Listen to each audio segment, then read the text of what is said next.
अब आइए आगे बढ़ते हैं और बात कर लेते हैं साउथ के राज्यों की, जहां पर प्रधानमंत्री नरेंद्र मोदी का खास फोकस इस बार नजर आ रहा है। सबसे पहले बात कर्नाटक की करते हैं, जो सबसे ज्यादा मुफीद रहा था 2019 के लोकसभा चुनावों में।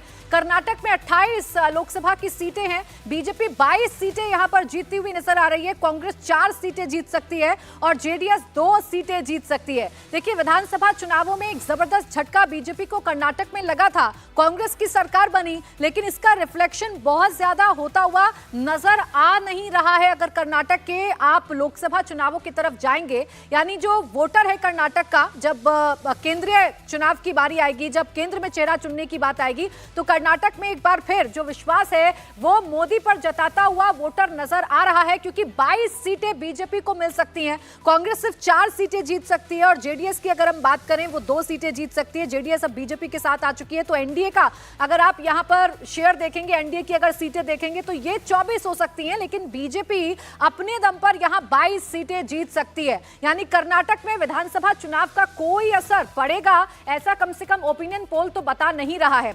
कर्नाटक सबसे बड़ा ऐसा राज्य है साउथ का, समीर जी, जहां से बीजेपी को बहुत उम्मीदें रहती हैं और 2019 में सीटें भी अच्छी खासी पाई थी।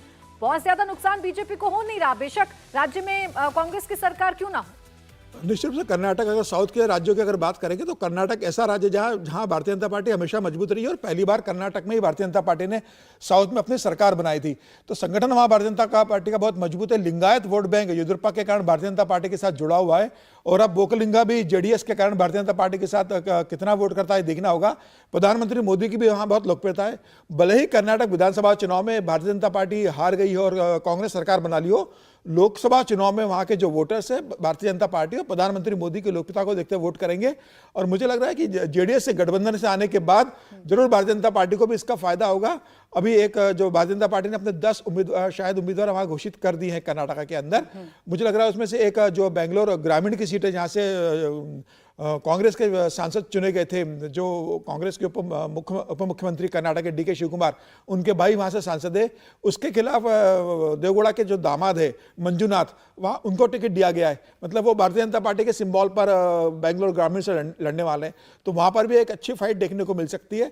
तो मुझे लग रहा है जेडीएस के आने के बाद और भारतीय जनता पार्टी का जिस हिसाब से वहां संगठन है, भारतीय जनता पार्टी वहां बेहतर प्रदर्शन करेगी। मुझे लग रहा है जो 22 सीटें दिख रही है, इसमें 1 और 2 सीटें अभी और बढ़ सकती है चुनाव की। इस बार बदलाव बीजेपी ने क्या किया है? जो विधानसभा के चुनाव बीते उसमें बीजेपी को काफी नुकसान का सामना करना पड़ा। एक करप्शन का मुद्दा जो वहां उठाया गया कांग्रेस की तरफ से, वो मुद्दा काम आया और विधानसभा के चुनावों में बीजेपी को पूरी हार का सामना करना पड़ा। इस बार कोई चेंजेस क्या भारतीय जनता पार्टी ने किए हैं जिससे रिफ्लेक्शन हमें नजर आ रहा है समीर जी, कि इतनी सीटें 22 सीटें बीजेपी जीत सकती है? देखिए, एक तो मुझे लगता है कि येदियुरप्पा के बेटे को वहां पर प्रदेश अध्यक्ष बना दिया है भारतीय जनता पार्टी ने, वो एक बड़ा पॉजिटिव वहां पर मैसेज गया लिंगायत समुदाय के अंदर।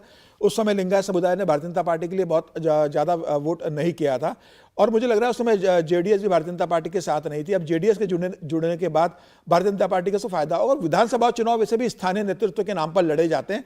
उस समय जो बसवराज बोम्मई मुख्यमंत्री थे, उनके शायद मुझे लगता है उस समय जो करप्शन का आरोप लगा था उसके मंत्रिमंडल के ऊपर, वह भारतीय जनता पार्टी का स्थानीय संगठन, और उस समय येदियुरप्पा भी बहुत ज्यादा सक्रिय नहीं थे।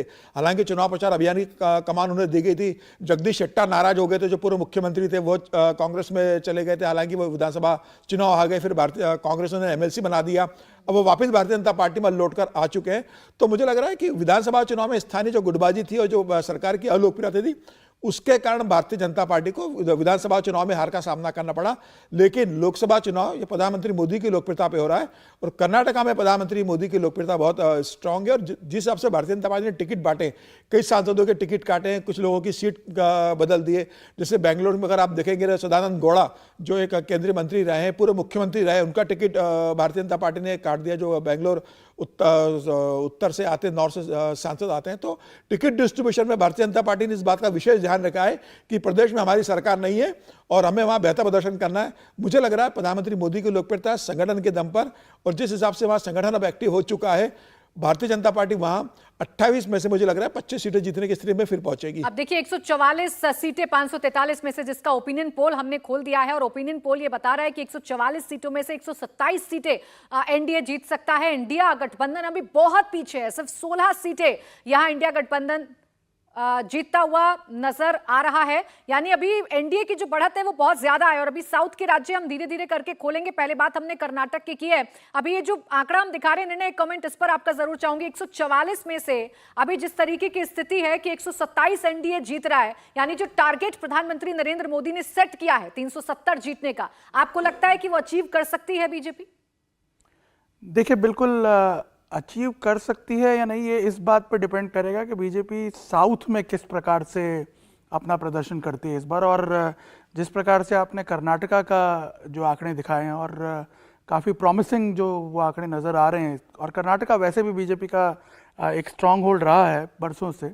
लेकिन बाकी के जो राज्य हैं वहाँ पे भी जिस प्रकार से बीजेपी कैंपेन करती हुई नज़र आ रही है, जिस प्रकार से अपना प्रदर्शन करती हुई नज़र आ रही है, लगातार आप देखिए प्रधानमंत्री के जो दौरे हैं पिछले दिनों में वो काफ़ी बड़े हैं। अभी भी आप देखिए अगले 3 दिनों तक वो वहीं पे कैंप कर रहे हैं साउथ के राज्यों में।